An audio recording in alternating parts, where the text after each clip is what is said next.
कर्पूरगौरं करुणावतारं संसार सारं भुजगेन्द्रहारं सदा वसन्तं हृदयारविन्दे सदा वसन्तं हृदयारविन्दे भवं भवामि सहितं नमामि सहितं नमामि। ओम नमः शिवाय।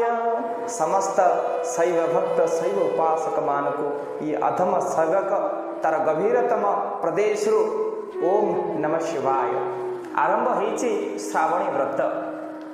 समस्त शैव उपासक माने समस्त शिव भक्त शंकर भक्त माने एबे श्रावणी व्रत बा बोलबम पाई समग्र विश्व व्यग्र थांती, किंतु ये कोविड-19 प्रभाव रे आज समस्ते गृहबंदी। आज मु आपन को शिव महात्मा विषय सम्यक आलोकपात करी आपण समस्त को आरंभ शेष पर्यंत शुणा निवेदन। जड़े गुह्यक बोली जड़े शबर थिले। गुह्यक शबर कार्य कौन होची ना सब बेले से निजे व्याध है सब शिकार करे, जीव जंतु मान को मारे, आओ बहुत खराब कार्य लिप्त थाए। मद्यपान करे, सुरापान करे, चोरी करे, सब चोरी करे, आउ कौन ना मद्यपान करे। तार प्रमुख कार्य होचे जेहेतु से जाति रे शबर थिला शिकार करिबा तार प्रमुख कार्य अटे। तो जीव जंतु मान को मारी तार मांस को भक्षण करिबा से शबरर कार्य थिला। जेहेतु से निजको एक खराब निंदनीय कार्य नियोजित करुला, तेणुकरी से पापर भुक्तभोगी हो जाता। ता विवेक कार्य ही करूनथिला। तो दिने गुह्यक नामक शबर जंगल भितर को प्रवेश करिला पशु शिकार करने पाई। तो तार सबुदिने से पशु मान को शिकार करे, मारिक जो मांस निए से मांस निजर परिवार प्रतिपोषण करे, समस्त को आहार करती। तेणुक तार प्रवृत्ति राक्षस प्रवृत्ति हो जाता। दिनकर कथा सकाळु आसी स्त्री को कही आसी तमे अपेक्षार थाओ, मु जंगल को जाऊँगी, जदि किए जीवजंतु मिले मुझार शिकार कर सारी आपण पाखे आनी पहुँचाइबी। तो स्त्री मध्य अपेक्षार अच्छी। तो दिन सरीबा बसला किंतु शिकार मिलला नहीं। सेमती उपास रे जंगल भितर घूरी बुलू थाए पशु पक्षी को अन्वेषण रे शबर। संध्या है रातिर प्रथम पहर कहला आज दिन सारा सिना मत कौन से पशु पक्षी मिले ना, किंतु रातिर प्रथम प्रहर रे निश्चय कहीं ना कहीं गोटे जीव किंबा जंतु जलाशय को पानी पीवा आसबे। मुझे अपेक्षा करी रही से जितेबाला जलाशय निकट को तृष्णा निवारण करने आसबे से सर मारी हत्या करी। यही कथा भावी शबर जनक गुह्यक शबर जनक कौन कला ना एक बेल गछ उपरକୁ चढ़ीगला। से दिन थाए श्रावण मासर प्रथम सोमवार, बेल गछ उपरକୁ चढ़ीगला। शिव चतुर्दशी श्रावण प्रथम सोमवार बेल गछ उपरକୁ चढ़ीगला किए ना गुह्यक शबर। बेल गछ उपरକୁ चढ़ी अपेक्षा कर रही थाए गुह्यक शबर केतबळे गोटे जीव किबा जंतुटी आसीब से ताको शिकार करिब। शिकार करे नहीं गले स्त्री तार अपेक्षार थिबो एक कथा भाबिकरी गुह्यक शबर कौन कला ना बेल गछ उपरକୁ चढ़ीगला। रातिर प्रथम प्रहर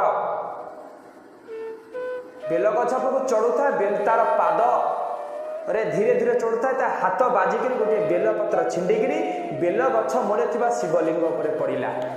जितेबले बेल गछ पर चढ़ला गोटे बेलपत्र छिंडिकी तार शिवलिंग तले शिवलिंग पर पड़ा। से समय वर्षार जल बिंदु से लिंग पर पड़ा। शिव चतुर्दशी श्रावण प्रथम सोमवार शिव पूजा तार से प्रथम पूजा होगला। रातिर प्रथम प्रहर पूजा तार होगला। तापरे गुह्यक शबर कौन कला अपेक्षार थाए रातिर प्रथम प्रहर प्रथमे गोटे हरिण आसी पहुँचीगला। गोटे हरिण आसी जेतेबेले पहुँचीगला जलाशय निकटरे सेठू गुह्यक सेवर कौन कला ना धनुरे सर जोखी मारिया चेष्टा कला। हठात पत्रर शब्द जेतेबेले मृग जनक अनै देला कि शबर ताको मारिया उद्यत होछि से कहला हे शबर गुह्यक तुम्हें मत छाड़ी दियो। शबर कहला मु तुमको छाड़बी कारण तुम्हें मोर शिकार मु तुमको जब छाड़देवी मो स्त्री सारे उपास अपेक्षार अच्छी मु तुमको मारिक नेले मो स्त्री रोषेई कर। मृग कहला देख व्याध देख शबर मोर मध्य गोटे स्त्री अच्छी दुईटा पिला अच्छा मु त्रिबार सत्य करी कहूँ तुम्हें मते किंचित समय पर छाड़ मु मो स्त्री पाखक जीवी आ मो दुई पुत्र को मोर कन्या को पुत्र को मो स्त्री पाखे अर्पण करी आसबि आ तुम्हें से मोर शिकार कर एक त्रिबार सत्य करी कहूँ। जेहेतु प्रथम प्रहर शिव पूजा हो जाइए बेलपत्र पानी सहित शिवलिंग पर पड़ी से समय ता मन टे दया भाव जागृत होती कहार ना गुह्यक शबर कहूँ हौ मु तुम पर विश्वास कर तुमको छाड़ी दूची। यही समय सत्य करी चली जाइए मृग जनक मृग गला मृग आर पटे जाइए आर मार्ग दे अन्य एक मार्ग में मृगी आसिक मृग को खोजी खोजी से जलाशय निकट में पहुँची। देखो विधिर विधान गोटे पटे स्वामी जाऊँगी आर पटे स्त्री आउे मृत्यु पाखरे आसिक मृत्युर जलाशय निकट में जलपान कला पुणी गुह्यक नाम शबर पुणी धनुषर काढ़ी पुणी जो धनुषर रातिर द्वितीय प्रहर काढ़ी पुणी से धनुषर बाजिकी पुणी एक वर्षा जल सहित एक शिवपत्र से पुणी शिवलिंग पर पहुँची आउ कि तार पाप क्षय हो यही समय मृगुई जिते जलाशय जलपान कर हठात पत्रर शब्द शुणी खड़खड़ को अनै देछि तार नजर पड़ जाइए गुह्यक शबर उपरे से निवेदन करछि हे व्याध मु तुमको निवेदन जोड़ हस्त निवेदन रखुची तुम्हें मत छाड़ी दियो। गुह्यक शबर को मुझे तुमको केमी छाड़ी मु छाड़े मो प्राणी मैंने मरीजे मो परिवार मरीज मुझे तुमको केमी छाड़ी ना मुझे तुमको छाड़िया कहूनी मत किंचित समय मत छाड़तु मोर गोटे कन्या अच्छी मोर गोटे पुत्र अच्छी मोर स्वामी पाखे मुझे जिमा दे आपण पाखक आसबि मु त्रिबार सत्य करी कहूँ यही कथार जेहेतु किसी पाप क्षय हो जाए शिवपत्र पानी पड़ी गुह्यक शबर राजी हो मृगुणी की छाड़ी देछि। मृगुणी कहूँ मुझे जाऊँगी मो स्वामी पाखे मोर गोटे कन्या और पुत्र को जिमा दे मुझे पहुँचबी। यही समय मृगी चली जाइए मृगी जो चली जाइए अन्य एक मार्ग में जलाशय निकट में मृग और मृगीकर पुत्र आसी पहुँची जाइए तृष्णा निवारण करने तृष्णा निवारण करू करू पुणी गुह्यक शबर जिते धनुषर तीर को जोखिची यही समय पुणी एक बेलपत्र और वर्षा जल रातिर तृतीय प्रहर शिवलिंग पर पड़ जाइए। देखो विधिर विधान गोटे पटे मृत्यु निकट बाप जाऊँगी माँ जाऊँगी पुत्र आसी पहुँचुची पुत्र बेलपत्र शब्द शुणिक देखी व्याध मत मारे आसूची से अनुरोध कर हे व्याध गोटे शैशव शिशु को मारी आप पाप करूँ ना। व्याध कहूँ पाप कौन मोर बा साढ़े परिवार अपेक्षार अच्छा बहुत अनुरोध कर शिशु मृगटी कही देखु मोर बापा माँ को थरे मात्र देखा कर आशीर्वाद नहीं आसबि आपण मत छाड़ी दिंतु। बहुत विनती है व्याध मनरे गुह्यक शबर मनरे दया आसी गुह्यक शबर कहते हो तुम्हें जाओ सेठू खुशी डेई डे चली जाइए पितामा को देखा पड़ापी मृग शिशुटी यही समय मृग कन्या पानी पीवाई पुणी आसी जलाशय निकट में पहुँची जिते से देखी व्याधर यही सरमारी अवस्था व्याध सरमारू मारू रातिर चतुर्थ प्रहर में पुणी थे बेलपत्र पानी पड़ी तार समस्त पाप क्षय हो जाइए। मृग कन्या निवेदन रखी कि हे व्याध आपण मत छाड़ी दिंतु मु मोर पितामाता को मो भ्राता को दर्शन करी मु आपण पाखे आसी पहुँची जीवी मत आपण जहाँ इच्छा सेया करेंगे। यही कथा शुणी पापा मामा पिता माता कन्या पुत्र समस्ते घर को फेरी जाइए। प्रथमे मृगुणी सहित मृगर देखाई दुई जन कथबार्ता होती सी कहूँ मु जलाशय निकट को आसती ये कहूँ मु जलाशय निकट को अच्छी ये कहूँ पुत्र मान दायित्व तुमर सी कहूँ पुत्र कन्यार दायित्व तुमर। दुई जन कांदी कहते देख आम समस्त मृत्यु निकट में पहुँची गले सब से शंकर भगवान को यदि चाहिए रखिए यही समय कन्या आउ मृग शिशु दुई जन जाकि पहुँची जाइए परिवार मध्य बापा माँ पिला झील पुत्र समस्त एकाथरे गोटे परिवार देखाई समस्त कथोपकथन जना पड़ी जे समस्ते से गोटे जलाशय निकट को जाइंट आ समस्ते मृग पाखे सत्य कर आई फेरिले तुम इच्छा तुम्हें जहाँ कर आम त्रिवार सत्य कर आसीचु समस्ते कहते प्रथमे बापा कही मृग निजे कही तुम्हें मान रुह मुझे मृग माँ कही तुम्हें मान रुह मुझे जाऊँगी मृग पुत्र कहे तुम्हें मैंने रुह मु जाऊँगी मृगर कन्या कहे तुम्हें मैंने रुह मु जाइए आमे कहीं सत्य भांगी पारू ना आमे जदि सत्य द्रोही हो नरक आमको जगह मिल ना सत्य को देखो जीव मैंने जदि सत्य कर आज मनीष समाज कथा तेणुक से सत्य अनुगामी हो सपरिवार मृग मृगी शिशु कन्या समस्ते आसी जिते जलाशय निकट में पहुँची जाइए दया आसी गुहक शबर भितर कहते जीव भितर दया आसी जीव जो जीव जदि सत्य को रक्षा करी आसी मो निकट में पहुँची पार्टी मृत्यु को स्वागत करें मु गोटे मनीष ही मोर जो विवेक अच्छी मु गोटे मनीष मोर विवेक अच्छी विवेकहीना पशु भी सामना मुझे आज विवेकहीन हो पशु सहित सामान हो कारण शिव मुंडरे रातिर चतुर्थ प्रहर में जिते बेलपत्र पानी दे सारी से गुहक शबर समस्त पाप क्षय हो जाए बोल शिव भगवान की जय शंकर भगवान की जय देखंतु ये शिव भक्तिर महिमा तेणुक कहते तुलसी रामायण तुलसीदास जी विवेकहीना पशु भी सामना विवेकहीन हो गला मनीष पशु भली आचरण करे किंतु गुहक शबर कहे मुझे आज आउ पशु हो पारे समस्त पाखे विनम्रतार सहित कही हे मृग परिवार आपण पाखे मु विनम्रतार सहित निवेदन रखुची आपण मैंने चली जातु मु आपण को मारी आउ पाप करें जीवन सारा तो बहुत पाप मुझे आज सबु से शंकर भगवान को दयारु मुझे पाप मुक्त होगा जाऊँगी तेणुक यही समय शिव निजे आसी शिव से आसी पहुँची गोटे सन्यासी वेश शंकर भगवान कहते हे गुह्यक ये जो तु भितर जो विवेक जागृत होमी तू जाचु रात्रि प्रथम प्रहर तू जो बेलपत्र पानी टेकक मो पर पड़ा रातिर द्वितीय प्रहर तृतीय प्रहर चतुर्थ प्रहर तू दिन सारा उपवास रहिलु आउ मो पर बेलपत्र पानी तू हाथ हस्तरू पड़ा से तो भितर थिबा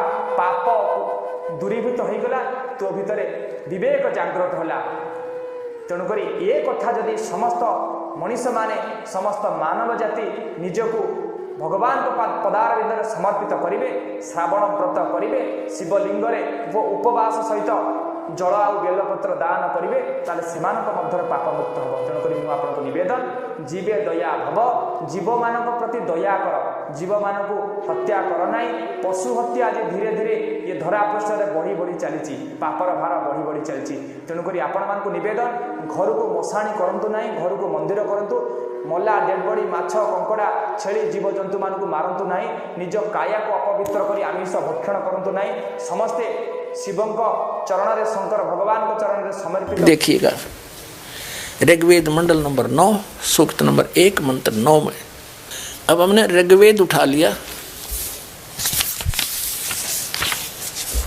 ये सर्वदेशी कार्य प्रतिनिधि सभा महर्षि दान भवन रामला मैदान नई दिल्ली से छुपी है। ये उनका अनुवाद करता है, ये उनके मुद्रक हैं। अब देखिएगा, अब हम ऋग्वेद मंडल नंबर 9 सूक्त 1 के मंत्र नंबर 9 को ही पढ़ेंगे ओनली। मंडल 9 सूक्त 1 और मंत्र 9, ये देखिएगा। उस सोम स्वभाव वाले पुरुष को, उस अमर परमात्मा को जो शिशु रूप में प्रकट होता है, सब प्रकार से निये गौवें अभी अधन्या बिना दनाई पूर्ण रूप सब प्रकार से यानी कंवारी गौवें द्वारा तृप्त करती है, उसको गौवें तृप्त करती है। उस शिशु रूप में प्रकट परमात्मा को सब प्रकार से यानी पूर्ण रूप से कंवारी, अनटच्ड। नवरा ऐन सिनिय क्या होता बता गौवे सब प्रकार से बिना दनाई, यानी कंप्लीट, जिन अनटच्ड कुंवारी गौवों के द्वारा वो तृप्त करती हैं गौवें उसको। अच्छा हो गया सिद्ध। अब हम फिर आते हैं ऋग्वेद मंडल नंबर 9 सूक्त नंबर 96 के 96 के मंत्र 16 से लेकर 20 तक। उसमें क्योंकि शिशु शब्द आया था इसलिए ये प्रकरण देना पड़ा कि वहाँ शिशु का क्या अर्थ हुआ। वो भगवान परमात्मा जब आते हैं, लीला करते हैं दूसरे टाइप की, एक शिशु रूप धारण करके धीरे धीरे बड़े होते हैं, तो उस समय वो अपने ज्ञान को उच्चारण करते हैं लोकोक्तियों के माध्यम से, कविताओं से, दोहावलियों के माध्यम से, शब्दों के माध्यम से, जैसे कवि बोला करते हैं।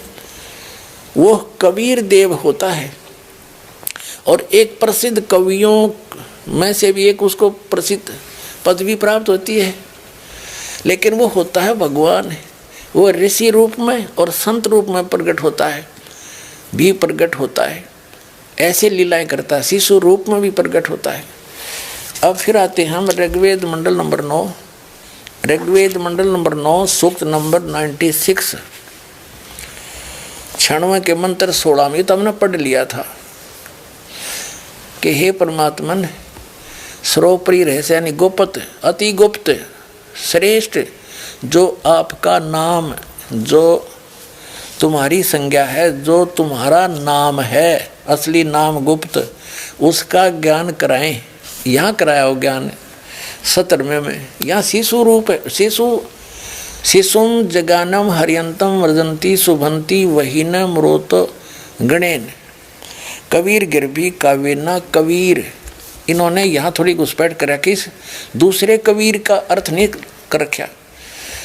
संत सोम पवित्र अत्यति रेभन, इन्होंने क्या अर्थ किया है कि शिशुम शिष्यति सूक्ष्म करोति प्रलय काले जगत जगदिति शिशु पर परमात्मा, उस परमात्मा को यहाँ कहना था जो शिशु रूप में प्रकट होता है, वो परमात्मा को जो सदा प्रकट है। जगानम माने प्रकट होता है, शिशु रूप धारण कर, शिशुम जगानम, शिशु रूप धारण, बालक रूप धारण करके प्रकट होता है। यहाँ आता है जो अत्यंत कमनीय है, उसको उपासक लोग बुद्धि विषय करते हैं, स्तुतियों द्वारा उसका गुणगान करते हैं।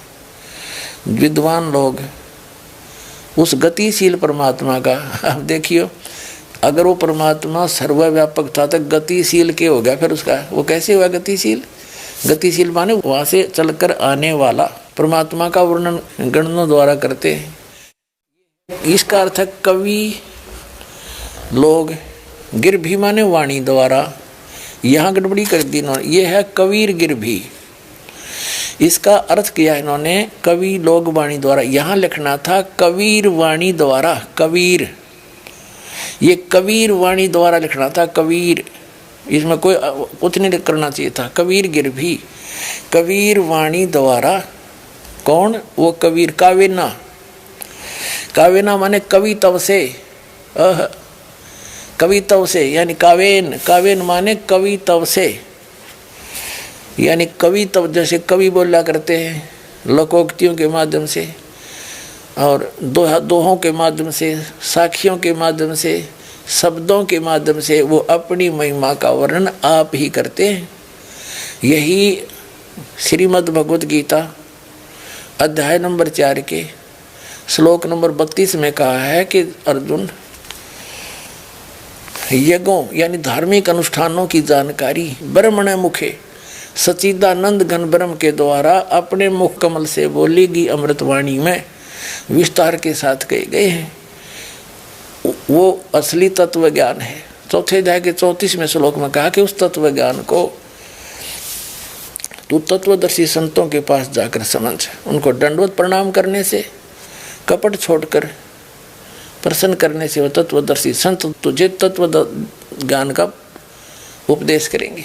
तो यहाँ वही है कि वो परमात्मा कविताओं से, अपने मुख कमल से बोल बोल कर कविताओं के माध्यम से बोलता फिरता है जिस कारण से वे प्रसिद्ध कवि की भी उपाधि प्राप्त कर लेता है, लेकिन वो होता है भगवान जो संत रूप में आता है, वो कबीर देव नाम है उसका। ये देखिएगा यहाँ आगे हम, ये है कबीर गिरभी कावेना कबीर संत सोम। वो परमात्मा भगवान होता है, वो कबीर नाम है उसका।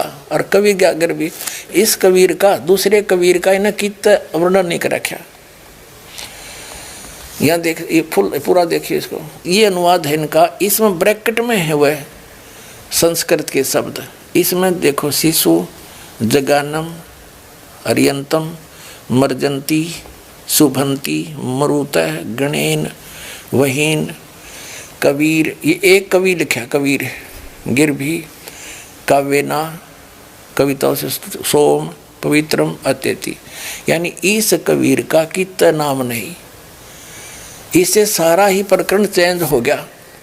ईबदास बताओगे इसका क्या अर्थ है कि वो शिशु रूप में जो प्रकट होता है, आता है जानबूझकर विशेष सुनियोजित योजना अनुसार, तो वो परमात्मा शिशु रूप में प्रकट होता है, धीरे धीरे फिर बड़ा होता है। छोटी ही उम्र में यानी 5 साल की आयु में परमात्मा ने 104 साल के महर्षि श्री स्वामी रामानंद ब्राह्मण, जो महाविद्वान माने जाते थे उसमें, 1400 ऋषि से प्रचारक बना रखे थे, उसके छक्के छुड़ा दिए थे परमात्मा ने छोटी उम्र में। ये ज्ञान बोला था और फिर सचखंड दिखाया कि मैं यहाँ रहता हूँ रामानंद, मैं परमात्मा हूँ। जब रामानंद जी ने भगवान को ऊपर भी देखा और नीचे भी वही देखा, तब कहा था, बोलत रामानंद जी सुनो कबीर करतार, कह रामानंद सब रूप के तुम ही सृजनहार, दो ठोड़ है एक तू भया एक से दो।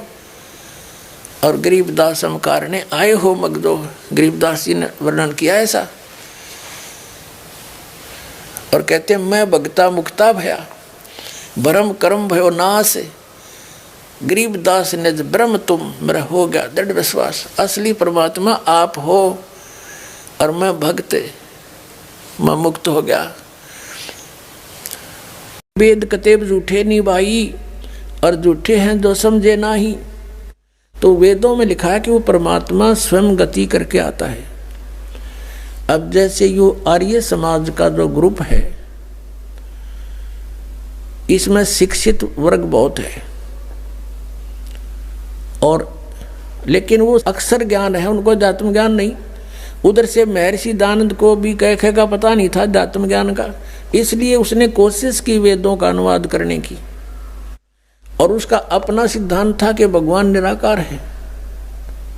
वो कहीं एक देश में नहीं रहता, एक देश माने स्थान पर कहीं नहीं रहता, वो केवल सर्वव्यापक है, जैसे वायु है ऐसे भगवान है।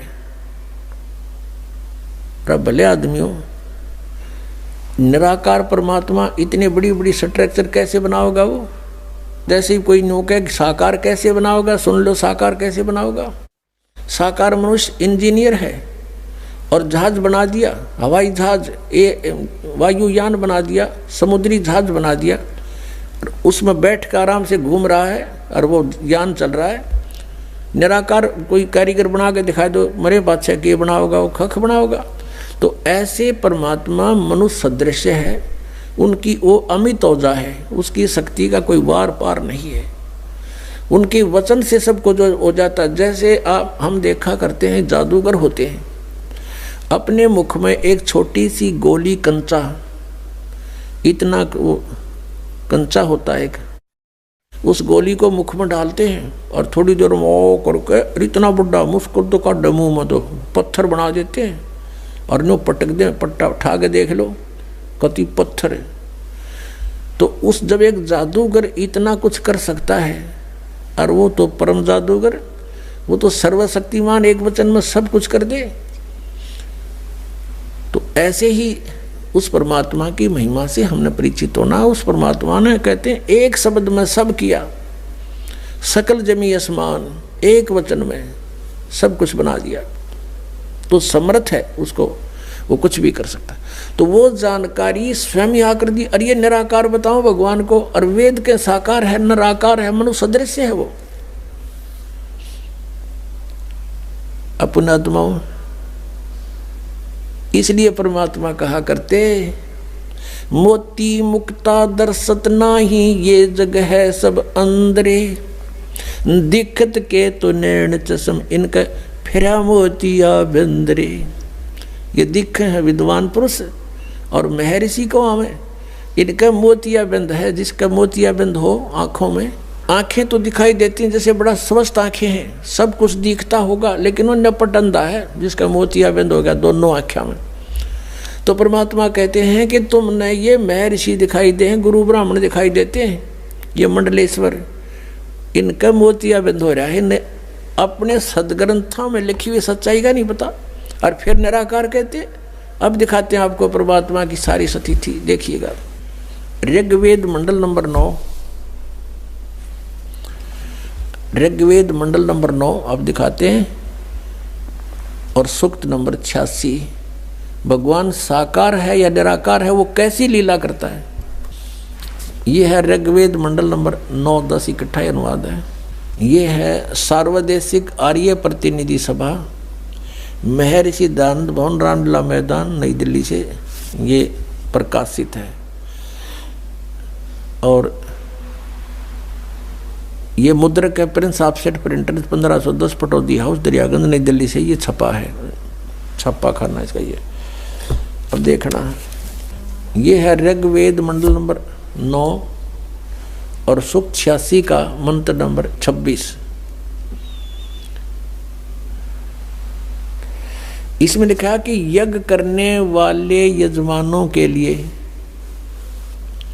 परमात्मा, यज्ञ करने वाले माने धार्मिक अनुष्ठान यानी साधना करने वाले, यजमान माने भक्तों के लिए परमात्मा सब रास्तों को सुगम करता हुआ उनके विघ्नों को मर्दन करता है और उनको पवित्र करता हुआ और अपने रूप को सरल करता हुआ वह कांति में परमात्मा। यह लिखना था कबीर देव, कवि कोई भी सर्वज्ञ नहीं हो सकता जिसको सारा ज्ञान हो। कवि कविता बना सकता है, ये कबीर देव लिखना था यहाँ पर। वो कबीर देव विद्युत के समान यानी आकाशीय बिजली की तरह सेकंड में नीचे आ जावे, क्रीड़ा करता हुआ, ऐसे लीला करता हुआ वर्णीय पुरुष को यानी अच्छी आत्मा को प्राप्त होता है। अच्छी आत्मा को आके मिलता है, जैसे आदरणीय धर्मदास जी को मिले, आदरणीय नानक साहिब जी को मिले, आदरणीय मुल्कदास साहिब जी को मिले, आदरणीय दादू साहिब जी को मिले, आदरणीय गरीबदास साहिब जी गांव छुरानी जिला दद्दर हरियाणा वाले को मिले, आदरणीय गीसा दास साहिब जी गांव खेखड़ा यूपी मेरठ वाले को मिले। तो अच्छे पुरुष को आकर प्राप्त होता है। वो कहाँ रहता है भगवान? 27वें श्लोक में ऋग्वेद मंडल नंबर 9 और सूक्त नंबर 86 का 26 पढ़कर 27 में पा गए। इसमें इन्होंने ये जो निराकार मानते थे भगवान को और वेद बता रहे हैं वह परमात्मा प्रकाश पुंज को, परमात्मा को, जो परमात्मा ध्रुवलोक के तीसरे पृष्ठ पर विराजमान है वहाँ रहता है। तीसरे एक स्थान पर रहता है ध्रुवलोक के यानी उस तेजो में लोक सतलोक के एक स्थान पर, तीसरे स्थान पर विराजमान है, स्थान पर विराजमान है, वहाँ रहता है। निराकार क्यों करो है भगवान जब वहाँ बैठा है? आगे दिखाते हैं। यह है ऋग्वेद मंडल नंबर 9 सूक्त 82 का, ऋग्वेद मंडल नंबर 9 और सूक्त 82। और यहाँ देखें ये है 82वां, 81वां समाप्त हुआ, ये 82वां शुरू हो जाता है। इसका प्रथम मंत्र इसमें लिखा है कि जो सर्वोत्पादक प्रभु, सबकी उत्पत्ति करने वाला परमेश्वर प्रकाश रूप है। इसका अर्थ है वो तेजो में रूप साकार है, सद्गुणों की वृष्टि करने वाला, पापों का हरण करने वाला, पाप नाश करने वाला, पाप अक्षमा करने वाला है, वह राजेव, राजा के समान। राजेव इसका अर्थ है राजा के समान, आगे लिखा है। ये देखना, ये 269 पृष्ठ पे पढ़ रहे हैं। कोई भ्रमत कर देगा कि दूसरा पृष्ठ दिखा दिया होगा। ये 270 दिखाऊंगा। ये देखो 270 यहाँ लिखा है। 82 का पहला पढ़ रहे हैं, 82 का 9 के 82 का। राजा के समान दर्शनीय है, वो देखने जोगा है, विजिबल है, वो साकार है। राजा की तरह तो मनुष्य जैसा ही हुआ। और वह पृथ्वी आदि लोक लोकांतरों के चारों ओर शब्दमान हो रहा है। वह वर्णीय पुरुष को, वर्णीय माने अच्छी आत्मा को, श्रेष्ठ पुरुष को, जो दृढ़ भक्त है, जो दृढ़ भक्त है उसको पवित्र करता हुआ प्राप्त होता है। जैसे आदरणीय धर्मदास साहिब जी को, जो दृढ़ भक्त थे, उसके बाद डगमग नहीं हुए। आदरणीय मुलुकदास साहिब जी को, आदरणीय दादूदास साहिब जी को, आदरणीय गरीबदास साहिब जी गांव छुड़ानी जिला जज्जर हरियाणा वाले को, और आदरणीय गीसा दास साहिब जी को गांव खेखड़ा मेरठ यूपी वाले को। ये दृढ़ भक्त आज तक डगमग नहीं हुए, दुनिया को हिला के रख दिया इन्होंने। इनको भगवान में ले आकर के को पवित्र करता हुआ प्राप्त होता है वर्णीय पुरुष, अच्छी आत्मा को। जिस प्रकार विद्युत माने आकाशीय बिजली स्नेह वाले स्थानों को आधार बनाकर प्राप्त होता है। देखो कितना स्पष्ट किया इन्होंने। ऋग्वेद मंडल नंबर 9 और सूक्त नंबर 81 में कति कंसेप्ट क्लियर कर दिया कि वो परमात्मा राजा की तरह देखने जोगा है। राजा का अर्थ है कि वो शक्तिशाली होता है, मनुष्य सदृश ही है, राजा के समान है और साकार है, देखने जोगा है। और वो अच्छी आत्मा को वहाँ से चलकर आकर मिलता है ये। और जो दृढ़ भक्त होते हैं उनको मिलता है, अन्य को नहीं। जैसे आकाश की बिजली, आकाशीय बिजली गिरती है, वो किसी वस्तु पर गिरती है जहाँ उसका विशेष अट्रैक्शन बनता है। पुराने समय में जब कांसी धातु के बेले थाली हुआ करते प्रांत, और उनको अगर वर्षा के दिनों में कहीं बाहर वो पड़े रह जाते तो हमारे बुजुर्ग दादी माता कहा करते थे कि कांसी के बर्तन पर बिजली गिर जाती है। जब उसका संयोग होता है ऊपर से गिरने का, तो वहाँ अवश्य उसी को तुरंत वहीं आकर के अट्रैक्ट होती है, उस कारण उस खिंची आती है, उसी पर गिरती है। उसको उठवाकर अंदर रखवा दिया करते थे।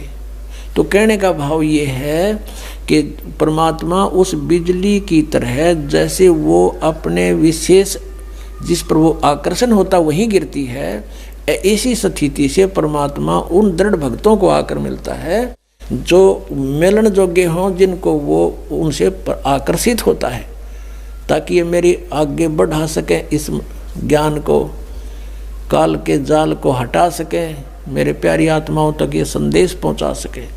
और उनका क्या कर ले, आंखें देखें, जब भी ना मानो न भगवान मिल लेगा, उन तो काला मिल लेगा जहाँ ये रह रहे हैं। अब 9वें मंडल सूक्त 82 का मंत्र 1 पढ़ लिया, अब 2 दिखाते हैं, देखिएगा। ऋग्वेद मंडल नंबर 9 सूक्त 82 का हमने ये पढ़ लिया, अब 2 पढ़ते हैं। वो परमात्मा किस उद्देश्य से आता है? हे परमात्मन, उपदेश करने की इच्छा से आप महापुरुषों को प्राप्त होते हो, अच्छी आत्माओं को, महान आत्माओं को प्राप्त होते हो, और आप अत्यंत गतिशील पदार्थ के समान हमारे आध्यात्मिक यज्ञों को प्राप्त होते हो। यानी अत्यंत गतिशील पदार्थ के समान, यानी जैसे बिजली चलती है, बिजली जैसी गति से आप, और उपदेश करने के लिए आते हो, यहाँ पर सच्चा ज्ञान देने के लिए।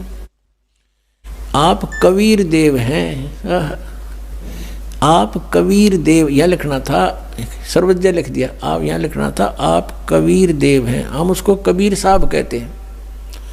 आप कबीर साहब हैं, शुद्ध स्वरूप है। अब जैसे ये अभी आपको दिखा था, जहाँ यजु लिखा हो तो यजुर्वेद लिखना पड़ेगा वहाँ पर। वो इन्होंने किया भी है।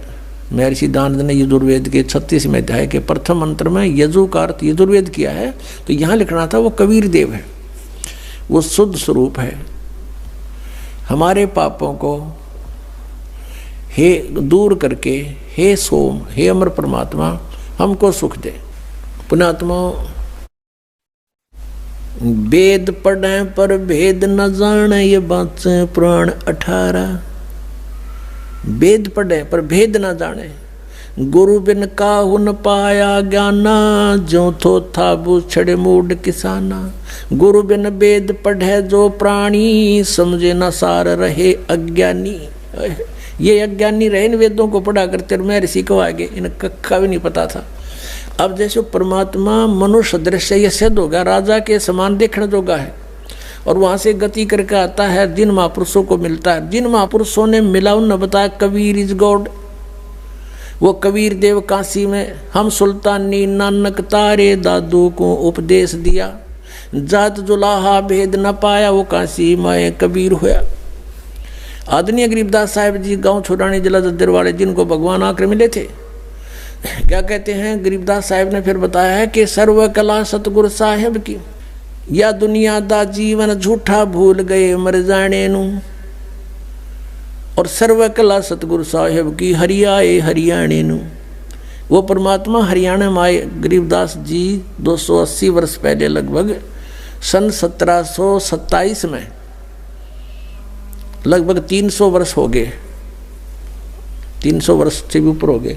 सन 1727 में परमात्मा आए थे, और सन 1866 में न सन 1966 में हरियाणा और पंजाब अलग हुए। जब हरियाणा क्षेत्र का नाम पड़ा था, यो हरियाणा प्रांत बना था, उससे भी कितने वर्ष पहले, 200-250 वर्ष पहले परमात्मा ने लिख दिया, बोल दिया था। गरीबदास साहिब जी ने कहा था कि हरि आए हरियाणे नू। उनके वचन से फिर यो हरियाणा क्षेत्र आज बनकर रहा, ताकि हम इस परमात्मा की वाणी को समझा सकें। अगर ये वाणी 200 वर्ष पहले बोलते, 100 वर्ष 50 वर्ष पहले से बोलते, तो कौन से कहाँ थे, हरियाणा था ही नहीं, जब नाम निशान नहीं था। तो ये हरियाणा बनवा दिया, रीबिया वाणी हमारे को याद दिला दी कि हरि आए हरियाणे नू। इनको पता था मालिक का कि इस वाणी का कहाँ आवश्यकता पड़ेगी, किस समय में।